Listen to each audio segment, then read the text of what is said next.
하나님 말씀 창세기 50장 15절에서 21절까지입니다. 요셉의 형제들이 그들의 아버지가 죽었음을 보고 말하되 요셉이 혹시 우리를 미워하여 우리가 그에게 행한 모든 악을 다 갚지나 아니할까 하고 요셉에게 말을 전하여 이르되 당신의 아버지가 돌아가시기 전에 명령하여 이르시기를 너희는 이같이 요셉에게 이르라 내 형들이 내게 악을 행하였을지라도 이제 바라건대 그들의 허물과 죄를 용서하라 하셨나니 당신 아버지 하나님의 종들인 우리 죄를 이제 용서하소서 하며 요셉이 그들이 그에게 하는 말을 들을 때에 울었더라. 그의 형들이 또 진이 와서 요셉의 앞에 엎드려 이르되 우리는 당신의 종들이니이다. 요셉이 그들에게 이르되 두려워하지 마소서 내가 하나님을 대신하리이까 당신들은 나를 해하려 하였으나 하나님은 그것을 선으로 바꾸사 오늘같이 많은 백성의 생명을 구원하게 하시려 하셨나니 당신들은 두려워하지 마소서 내가 당신들과 당신들의 자녀를 기르리이다 하고 그들을 간곡한 말로 위로하였더라. 아멘. 이 말씀을 통하여 관계 회복의 시작, 관계 회복의 시작은 용서다. 올 한 해 교회 표어를 여기는 것처럼 하나님과 나와 이웃, 하나님과 나의 관계, 나와 이웃의 관계를 회복하는 한 해가 되지. 표를 어떻게 삼을까 고민을 많이 했는데 우리가 관계 가운데서 관계를 회복하는 한 해가 되었으면 좋겠다. 우리가 신앙생활을 오래 하다 보니까 저희도 목회를 하다 보니까 이 관계가 올바로 되지 못해서 여러 가지 갈등과 분열, 싸움과 다툼이 일어나는 그런 경우를 많이 봤습니다. 오랫동안 신앙생활을 해도 하나님과의 관계, 또 이웃과의 관계가 올바르지 못한 경우가 많습니다. 하나님은 먼저 하나님과의 관계를 회복하는 것도 중요하지만 먼저 형제와의 관계를 바로 하라고 했습니다. 마태복음 5장 23절에 보면 마태복음 5장 23절에 그러므로 예물을 제단에 드리려다가 거기서 내 형제에게 원망 들을 만한 일이 있는 것이 생각나거든 예물을 제단 앞에 두고 먼저 가서 형제와 화목하고 그에 와서 예물을 드리라. 하나님께 예물을 제단에 드리려고 하다가도 형제에게 원망 들을 만한 일이 생겼거든. 형제와 먼저 화목을 하고 그 다음에 하나님 앞에 나와서 예물을 드리라는 것입니다. 하나님 앞에 예물을 드리고 하나님 앞에 제사를 드리는 것도 중요하지만 먼저 형제와 화목하고 와서 예물을 드리고 하나님을 섬기라는 것입니다. 하나님을 섬기는 것이 제일 중요하지만 그러나 형제와의 관계에 먼저 화목하고 그 다음에 하나님 앞에 예배를 드리라는 것입니다. 요한일서에 보면은 보이는 형제를 사랑하지 않으면 보이지 않는 하나님을 어떻게 사랑하겠느냐. 보이는 형제도 사랑 못하는데 보이지 않는 하나님을 어떻게 사랑하겠느냐. 그 관계 회복을 우리가 시작을 하면서 가장 처음 출발점은 용서입니다. 용서. 근데 용서라는 게 쉽지 않습니다. 말이 용서 많이 우리가 말을 하지만 쉬운 게 아닙니다.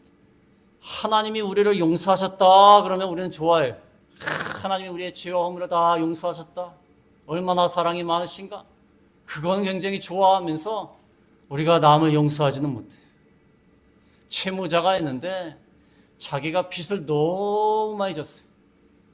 빚을 너무 많이 져가지고 채권자가 이제 빚을 안 갚아도 좋습니다. 괜찮습니다. 그러면 채무자가 얼마나 기뻐요.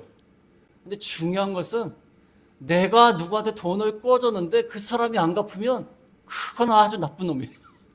자기가 은혜를 입고 자기가 탕감함을 받은 것은 기쁜데 하나님이 나를 용서하신 것은 기쁜데 내가 형제를 용서하고 사랑하는 것은 못하고 있습니다. 쉽지 않다는 것입니다. 오늘 요셉의 이 믿음, 이 말씀을 제가 읽으면서도 눈물이 났어요. 요셉과 같은 사람이 있을까? 얼마나 참 위대한 믿음입니까? 위대한 믿음이에요. 위대하다 말도 부족할 정도로 위대한 믿음입니다. 우리가 먼저 형제를 용서함으로 올 한해 이 관계 회복, 하나님과의 관계, 이익과의 관계를 회복하는 한 해가 되었으면 합니다. 여러분 잘 아시다시피 요셉은 아버지 야곱이 노년에 얻은 11번째 아들입니다. 11번째 아들. 야곱의 아내가 많았습니다. 그 중에서 라헬을 가장 사랑했는데 라헬의 아들인 요셉은 특별히 더 사랑할 수밖에 없었습니다. 자기가 가장 사랑하는 아내의 아들이기 때문에 11번째 아들이니까 얼마나 귀엽겠어요. 물론 막내도 귀엽지만 11번째가 얼마나 귀엽겠습니까. 그래서 편애를 했습니다. 야곱이 요셉을 너무 편애했어요. 형제가 무려 12명인데 편애를 했어요. 편애를 해서 형들이 마음이 안 좋은데 요셉은 또 철이 없이 형들의 잘못을 또 아버지한테 일러바쳐요. 그런 아이들 있지 않습니까? 아버지한테 일러바쳐. 형들이 뭐 잘못했습니다. 또 일러바쳐. 또 한 번은 요셉이 꿈을 꿨는데 무슨 꿈을 꿨냐면 형들의 곡식단이 요셉의 단에 절한다는 꿈을 꿨어요. 요셉이 자기 혼자 알고 있으면 되지 않습니까? 아니 기분은 좋다. 형들의 곡식단이 나한테 다 절을 하는구나. 근데 그 굳이 형들한테 가서 얘기를 하는 거예요. 왜 얘기합니까? 철이 없는 거예요. 형들의 곡식단이 다 나한테 절을 합니다. 뭐 신이 났나 봐요. 철이 없으니까 얘기하는 거예요. 그 다음에 형들을 상징하는 11별이 형제가 11명이니까 자기 빼고 11명이니까 11별이 또 절하는 거를 또 얘기를 해 굳이. 그러니까 형들이 가뜩이나 아버지 야곱이 요셉을 사랑하는 것도 화가 나 죽겠는데 시기가 나는데 아니 꿈을 꿨는데 뭐 우리가 너한테 절을 해? 이놈 자식 봐라. 그러면서 너무 시기가 가득 찬 상황 가운데서 요셉이 아버지의 심부름으로 양떼를 치는 형들의 안부를 물어보고자 도단으로 갔어요. 도단이라는 곳에 갔어요. 아버지 심부름으로 가고 있었는데 마침 잘 됐다. 형들이 기다렸다가 요셉을 죽이려고 했어요. 인간이 얼마나 악합니까? 시기가 난다고 해서 죽이려고 한 거예요. 죽이려고 하다가 르벤이 그러지 말자. 구덩이에 그냥 빠뜨리자. 구덩이에. 그러다가 나중에 유다가 와갖고 그러면 또 형제들 또 너무 화가 났으니까 뭐 구덩이에 빠뜨려서는 안 될 것 같아. 그래서 이스마엘 상인에게 은 20에 팔아버렸어. 자기 동생을 팔아버렸어. 은 20에 팔아버렸어. 하고 요셉은 억울하게 노예로 끌려갔어. 애굽으로 끌려가서 노예 생활을 하는 겁니다. 애굽의 바로의 신하 친위 대장 보디발의 집에 가서 거기서 노예로서 열심히 일을 하는데 요셉이요 성실합니다. 성실하니까 보디발이 가정총무로 삼아줬어요. 가정총무로 삼아줘가지고 이제는 좀 편안할까 생각했는데 요셉 입장에서 얼마나 억울합니까? 갑자기 형들에서 팔렸어요. 아버지를 떠나 형제들을 떠나서 낯선 나라에 가서 그것도 노예 생활을 하는데 그나마 보디발의 집에서 인정을 받아서 가정총무가 되었습니다. 근데 요셉이 좀 잘생겼나 봐요. 잘생겼는지 수려한 외모의 그 아내 주인집 여자가 반해가지고 유혹을 하니까 하나님 앞에서 내가 죄를 지을 수 없다고 하면서 요셉이 겉옷을 버리고 도망쳤어요. 겉옷을 버리고 도망치니까 보디발의 아내가 너무 화가 나가지고 그 요셉이 자기를 겁탈하려고 했다고 해서 도리어 뒤집어 씌웠어요. 봐라 요셉의 겉옷이 있지 않느냐. 뒤집어 씌웠어요. 억울하게 뒤집어 누명을 씌워가지고 그래서 감옥에 들어가게 생겼습니다. 아니 노예 생활하는 것도 힘들었겠는데 이제 조금 잘 되려고 하니까 이제는 감옥에 갔어요. 억울하게 감옥에 갔습니다. 근데 감옥에 갔는데도 거기에서도 하나님이 함께 하시고 성실하니까 간수장에게 인정을 받아갖고 옥중의 죄수들과 집안 사물을 다 요셉에게 맡겼어요. 될 사람은 어디 가도 돼요. 정직하고 성실한 사람은 어디 가도 되는 거야. 어디 가도 되는 거야. 노예를 팔려도 가정총무가 되고 감옥에 갔는데도 간수장한테 인정을 받았어요. 그때 감옥에 두 관원장이 투옥되었습니다. 왕의 두 관원장이 투옥되었는데 술 맡은 관원장의 꿈을 해석해줘서 술 맡은 관원장이 그 꿈대로 나오게 됐어요. 감옥에서 나오게 됐습니다. 왕 앞으로 갔어요. 그런데 아무리 시간이 지나도 술 맡은 관원이 그 요셉이 그 꿈을 해석해주고 그 꿈대로 나왔으면 좀 왕에게 좀 뭐라고 얘기도 할 수 있을 법한데 다 잊어버리고 있었어요. 요셉을 잊어버렸어요. 그러다가 바로왕이 꿈을 꿨습니다. 바로왕이 꿈을 꿨는데 아무도 해석하는 자가 없었습니다. 그때 술 맡은 관원장이 요셉을 기억한 거예요. 요셉이 꿈 해석을 잘합니다. 부르십시오. 그래서 데려오니까 하나님이 요셉에게 지혜를 주셔가지고 그 꿈에 대해서 해석한 거예요. 앞으로 7년간 풍년이 있다가 그 다음에 7년간 흉년이 있을 것입니다. 그래서 7년간 풍년 때에 곡식을 잘 저장해 둬야지 다 쓰면 안 됩니다. 왜냐하면 7년간 흉년을 대비해야 됩니다. 그때 바로왕이 요셉을 애굽의 총리로 삼았습니다. 그가 하나님의 지혜를 받은 그런 자인 줄 알고 애굽의 총리를 삼았습니다. 애굽의 2인자가 갑자기 2인자가 됐어. 하나님이 반전을 일으키는 게 대단합니다. 저 밑바닥에서 노예에서 이제 감옥까지 갔는데 갑자기 애굽의 총리가 되게 하셨어요. 그때 이스라엘에 살던 아버지 야곱과 형제들이 기근을 만나서 애굽으로 곡식을 사러 왔습니다. 애굽에 곡식을 사러 왔을 때 이제 요셉 총리 앞에 서게 된 겁니다. 형들은 잘 못 알아보겠죠. 고개를 잘 못 들고 설마 요셉이 애굽의 총리가 됐을까 하는 생각했겠죠. 근데 요셉은 알아본 거예요. 형제들을 알아보면서 너무나 반가웠지만 처음에는 좀 숨겼어요. 그러다가 나중에는 자신들을 판 그 형제들 앞에서 당신들이 판 요셉이 여기 있습니다. 이렇게 고백을 하였어요. 그런 다음에 아버지를 모시고 와서 애굽의 고센 땅에 정착하여 살게 되었습니다. 잘 살게 되었어요. 근데 문제는 뭐죠? 형들이 얼마나 무섭겠습니까? 요셉을 팔았는데. 근데 아버지가 계셔요. 아버지가 있으니까 좀 나아요. 근데 중요한 건 오늘 본문에 아버지가 죽었어요.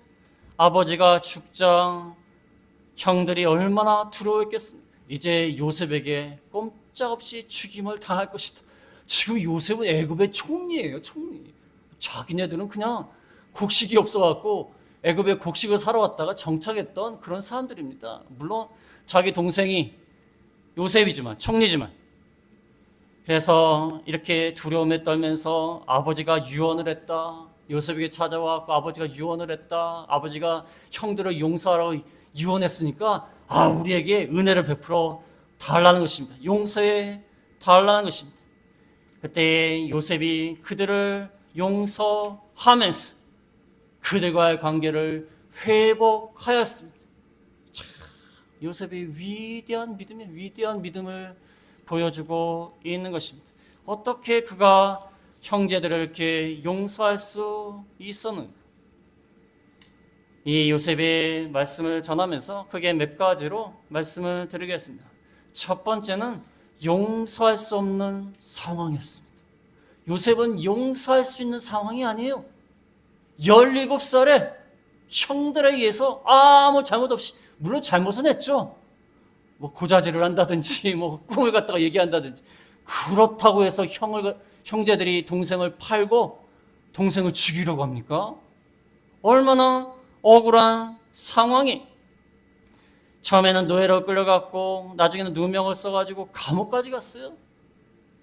그 다음에 술 맡은 관원장의 꿈을 해석해줘서 자기는 나가놓고 요셉을 기억하지 못하는 겁니다.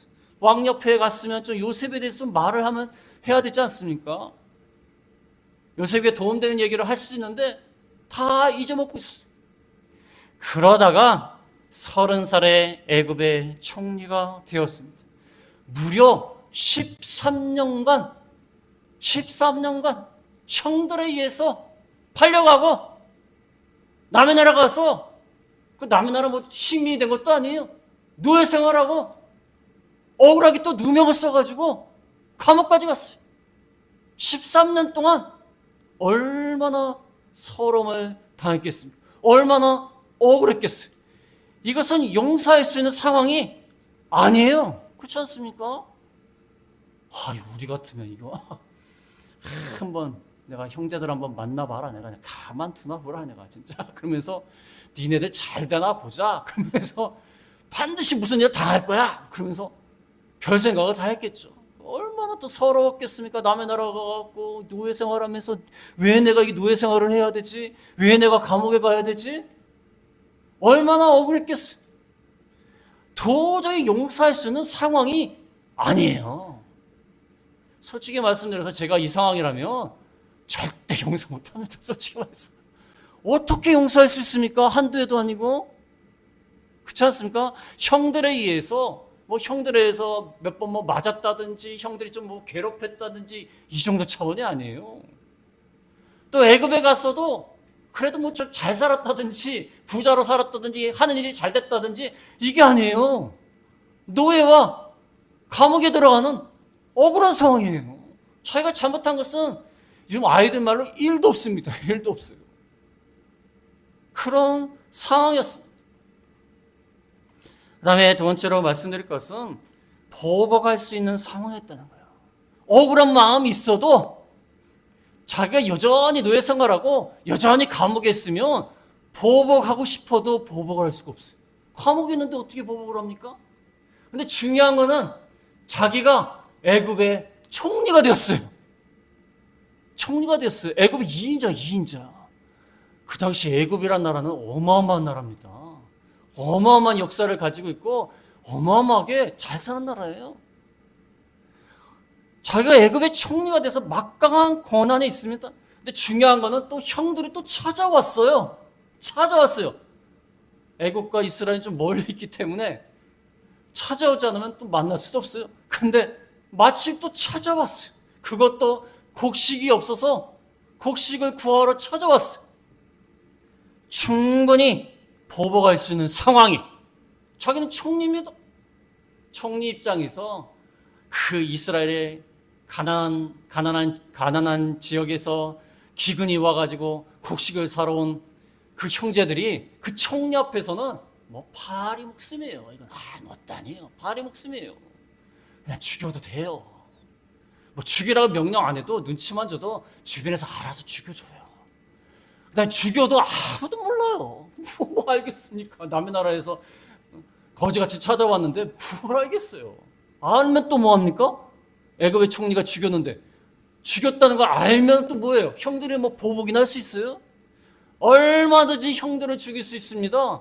얼마든지 형들을 보복할 수 있어요. 근데 중요한 건 아버지가 있네요. 아버지 야곱이 있었어요. 근데 아버지 야곱이 있을 때는 조금 두렵죠. 왜냐하면 아버지가 있으니까 형제들을 어떻게 할 수가 없지 않습니까? 근데 중요한 거는 오늘 15절에 보면 15절에 뭐라고 나왔죠? 15절에 요셉의 형제들이 그들의 아버지가 죽었음을 보고 말하되 요셉이 혹시 우리를 미워하여 우리가 그에게 행한 모든 악을 다 갚지나 아니할까 하고, 아버지가 마침 죽었어요. 이제 아버지 눈치 안 보고 형들한테 보복할 수 있습니다. 얼마든지 할 수 있습니다. 아버지가 계실 때는 그래도 형제들끼리 싸우면 되겠냐 그럴 텐데, 아니 아버지가 죽었어요. 이제는 얼마든지 보복해도 아무도 뭐라고 할 사람이 없어요. 그런 상황이었습니다. 얼마든지 보복할 수 있는 능력과 기회가 있었습니다. 우리가 이러한 상황이라면 어떻게 했을까요? 뭐 직접 나가서 죽이진 않아도 교묘하게 표 안 나게 죽일 수 있어요. 애굽의 총리 아닙니까?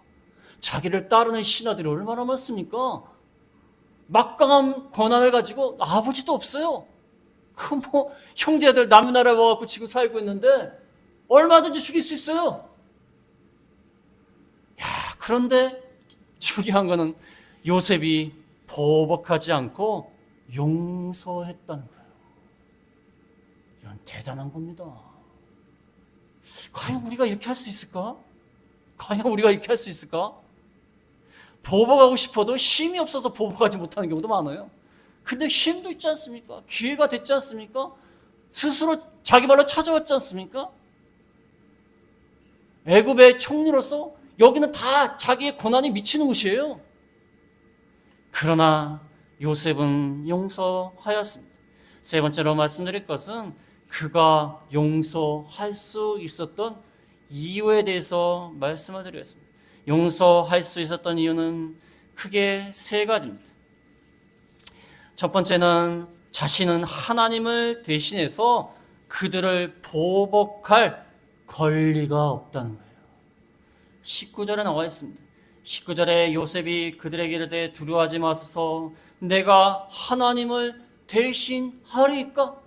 자기는 하나님을 대신해서 그들을 죽일, 그들을 심판할 권리가 없다는 거예요. 내가 하나님입니까? 그들이 범죄했다고 해서 나를 팔았다고 해서 내가 당신들을 보복할, 심판할 권리가 없다는 거예요. 심판하실 분은 하나님이시라는 거예요. 야고보 4장 11절에 보면 야고보 4장 11절에 형제들아 서로 비방하지 말라. 형제를 비방하는 자나 형제를 판단하는 자는 그 율법을 비방하고 율법을 판단하는 것이라. 내가 만약 율법을 판단하면 율법의 준행자가 아니요 재판관이로다. 입법자와 재판관은 오직 한 분이시니 능히 구원하기도 하시며 멸하기도 하시느니라. 너는 누구에게 이웃을 판단하느냐? 법을 만드신 분도 하나님이고 법대로 심판하는 재판관도 하나님이시다. 우리가 그 법을 가지고 남을 판단하고 심판한다면 우리는 입법자와 재판관이 될 수밖에 없다. 우리는 하나님의 말씀을 순종하는, 준행하는 자지 그 말씀을 가지고 판단하고 심판하는 자가 아니라는 거예요. 하나님만이 판단하실 수 있고 하나님만이 그 죄에 대해서 심판하실 수 있는 분이시다. 물론 우리가 남의 잘못에 대해서 이게 잘못됐다 판단할 수 있습니다.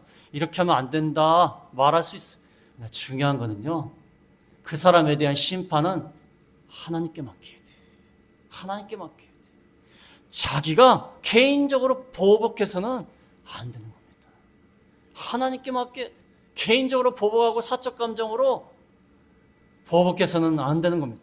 또는 하나님이 위임하신 권력인 정부 기관에 맡겨야 돼. 공적 권력에 맡겨야 되는 겁니다. 그건 하나님이 위임하신 권력이에요. 하나님을 대신하여 보복할 권리가 없다. 두 번째로 말씀드릴 것은 어떻게 용서할 수 있었는가? 하나님은 악을 선으로 바꾸사 많은 백성의 생명을 구원하게 하셨다.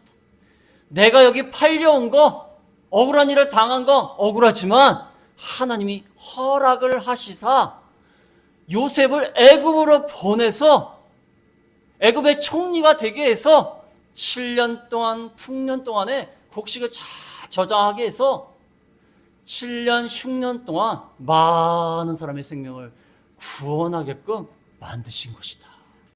하나님의 허락하에 이루어진 것이다.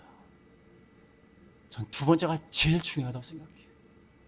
하나님의 주권을 믿는 신앙이에요.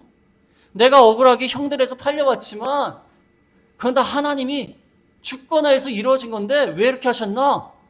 나를 애굽의 총리가 되게 하셔서 7년 풍년 동안 곡식을 저장하게 해서 흉년 기간 동안 많은 사람을 살리게 하신 것이다. 창세기 45장 5절에도 비슷한 말씀이 나옵니다. 창세기 45장 5절에 당신들이 나를 이곳에 팔았다고 해서 근심하지 마소서. 한탄하지 마소서. 하나님이 생명을 구원하시려고 나를 당신들보다 먼저 보내셨나이다. 이 땅에 2년 동안 흉년이 들었으나 아직 오늘은 밭갈이도 못하고 추수도 못할지라 하나님이 큰 구원으로 당신들의 생명을 보존하고 당신들의 후손을 세상에 두시려고 나를 당신들보다 먼저 보내셨나니 그런즉 나를 이리로 보내는 당신들이 아니요 하나님이시라.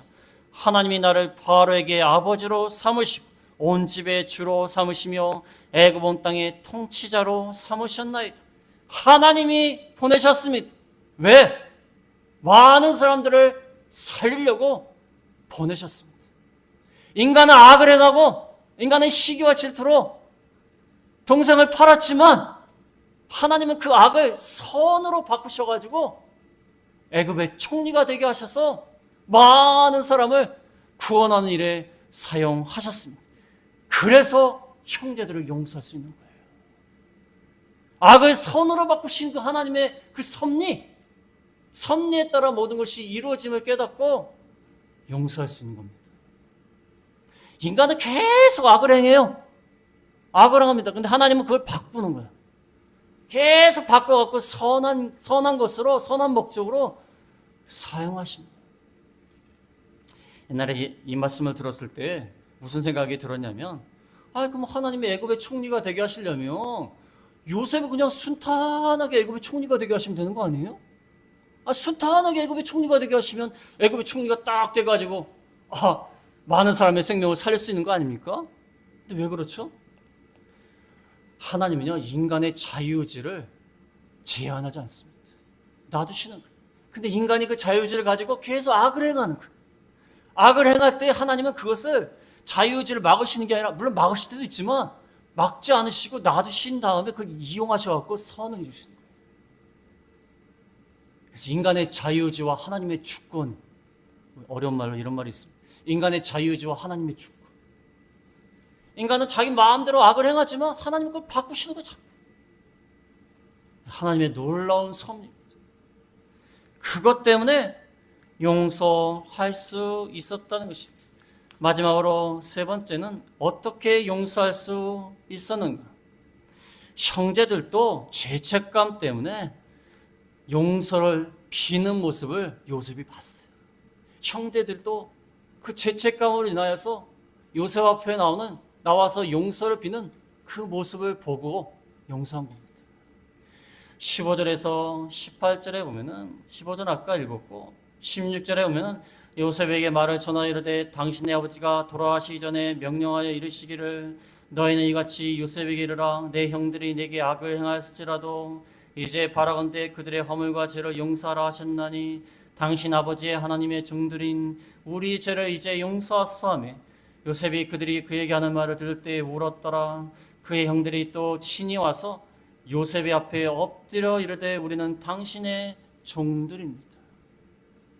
물론 애굽의 총리가 된 요셉 앞이니까 이렇게 용서를 자꾸 빌면서 목숨을 구걸하는 그런 의미도 있지만 형제들도요 죄책감에 시달렸어요.